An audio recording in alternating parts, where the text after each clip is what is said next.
when I left WWE, the opportunity with G Fuel was really cool because 6 years ago, G Fuel was really just a powder company where you mix it with a shaker and it's energy, and that was great. And then there were some ideas that we worked on when I was at WWE, which was licensing. Right. So all of a sudden, you're holding a can right now with Spider-Man on it. I am. That's a licensing program. G Fuel. Exactly. It's so good. And that's a licensing deal. So when I was at WWE, we licensed to them The Undertaker and The Rock and all of these major figures for them to put on their shaker cups. Right. And all of a sudden, we talked about TRL, taking it out to a new location. All of a sudden, you're selling the same shaker cup, but you're putting an image on it. Right. An image that people have really cool fandom for. You've heard the Kate Spade story, right? Yes. Oh, yeah. Yeah. Same deal. Exactly. Same deal. Nobody cared about the bag until it had the weird tiny logo on it. Suddenly everybody wanted one. Exactly. Right. So you see right through. Licensing is powerful. So that was cool. So I had worked with them throughout the 6 or 8 years I was at WWE in various ways. We took Dr. Disrespect, who is a major gamer. Yep. We married him with The Undertaker and created a whole series throughout about a week of The Undertaker sort of creating havoc in his studio. So all of a sudden you start seeing colors of purple change, and you start seeing his Ferrari get all messed up. Right. And what we did was we married two different worlds, the old school world and the new world with Dr. Disrespect and Undertaker. And that was just fun content that we created. Right. So they called me and said, Rob, we got a cool opportunity for you to come in here, kind of just take a look at the company and help us. You've got a wide variety of history and experience, and we think you can do something. So for me, this is the first time I've ever been on the client side. So my world is always going to the G Fuel and asking them for money. Now I'm actually going out and spending money. Right. So I'm spending money on marketing. I'm spending money on influencers. But I'm also using my marketing mindset to create cool content and activations. Right. As an example, we went out and signed Mikal Bridges, a basketball star for the Phoenix Suns. And so I look at him and I say, okay, he's not probably going to push a coupon code online very well. Right. But he will activate well at retail. So we create a whole big idea here that's going to be a stunt, and people are going to go Circle K in Phoenix, Arizona. They're going to have a chance to shoot 3-point shots over a standee of him with an outreached arms. Really amazing. Win G Fuel prizes. Also see Mikal for a meet and greet.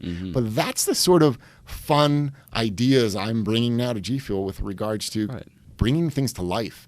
And the Mikal Bridges is a great example of using a marketing mindset, seeing an athlete and an influencer, understanding what he's going to be good at, and then bringing some awareness to G Fuel at Circle K. It's true. Most people think that if you just stick someone's name on it, it'll work. Yeah, Kate Spade was the exception here. Right? Correct. Yeah. And it happens sometimes. I think it does. And we have other influencers like Ninja. Ninja has an exclusive can in Walmart now. So things like that are really important because there's that understanding that when you're in Walmart and you see that can and you are familiar with Ninja, you're probably going to buy it. Right. But there are times where it also works on the other side, whereas I need foot traffic at Circle K, and because of that, the awareness of knowing Mikal Bridges is going to be there attracts an audience. Right. Yeah, so you need to marry two ideas, essentially, in order to make it as beneficial as possible. Very much so, but licensing works.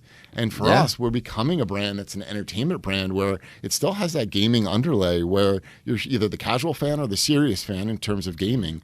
But you also understand, that you like energy drinks, you like hydration drinks, and it marries the two really well. What was the initial idea in order to put an energy drink for gamers? Well, what was the idea there? We saw an opportunity where gamers play long nights. They're up all day. My brother's a big video game player. He never goes to bed. Yeah, exactly. So you need focus. You need energy. Right. You need not to crash. All of these things. And you need something healthy, a healthy alternative to some of the other drinks like Red Bull and Monster. So we created G Fuel. And it's worked really well. And like I said, people will mix it in a powder. They'll shake it up. But the idea was to hit a vertical that we knew is one of the hottest verticals. There is literally one gamer in every household in America. Wow. And you think about it, either casual or serious, and you're starting to see this, right? NBC creates their own show, G4. Right. You're starting to see, obviously, Twitch, which is Amazon-owned, blow up. People will watch people play video games. Yeah. So like what you're doing here with the podcast, people figured out that they can make a lot of money by playing what they love, which is video games. Right.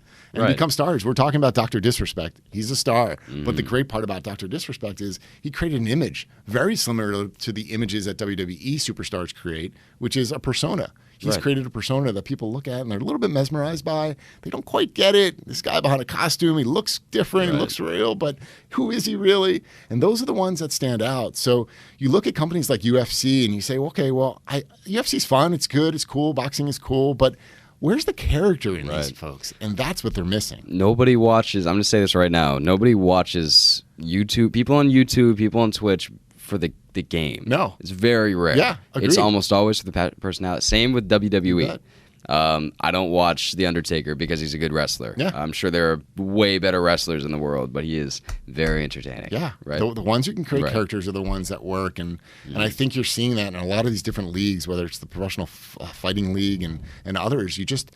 The entrance, the minute you put an entrance song on at WWE, the fans go crazy. Right? And people know John Cena's song. Oh, yeah. Like, it's incredible. Oh, You know what that is. Yeah. So it's marrying that correlation with superstars and athletes, and even now you see it sometimes with people walking up to bat in baseball. They're starting to see what WWE did, and they're trying to copy it. And I think the ones that will do it well will create personas and characters that you start to talk about.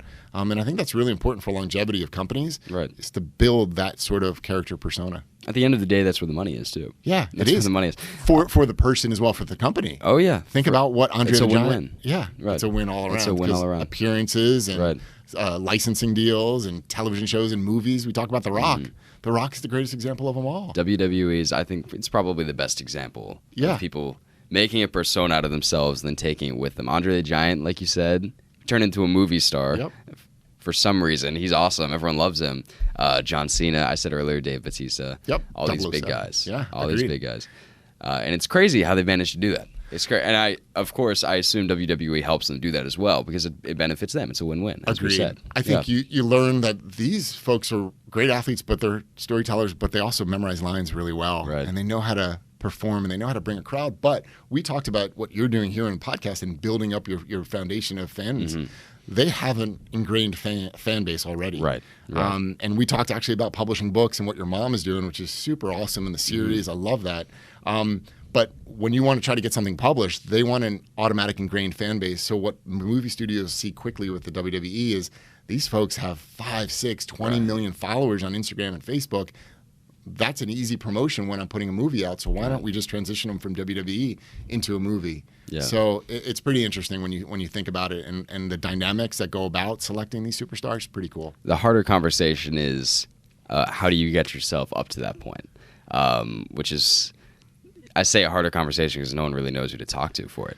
Like, who do you go to figure out how do I get 5, 6 million followers in the first place, right? For WWE, it's a little different because, they have the TV, they have the platform to do so. But people like Dr. Disrespect, he had to have started somewhere.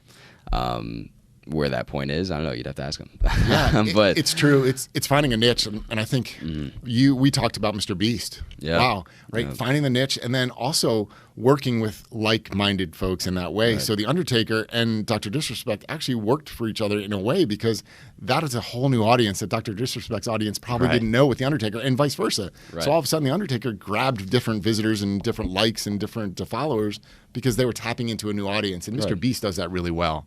Oh, yeah. All the collaborations he does, all the ridiculously expensive and extravagant videos. Exactly. It draws people in. Exactly. But we talked about distribution a couple times in this conversation. Distribution is huge, but you'll get paid if you have distribution. So it's a matter of getting your name out there, having something unique and different, bringing on good guests like you're doing now. I think you're bringing on a good guest. Yeah, I think I'm bringing on a great guest, actually. Of course. I think so.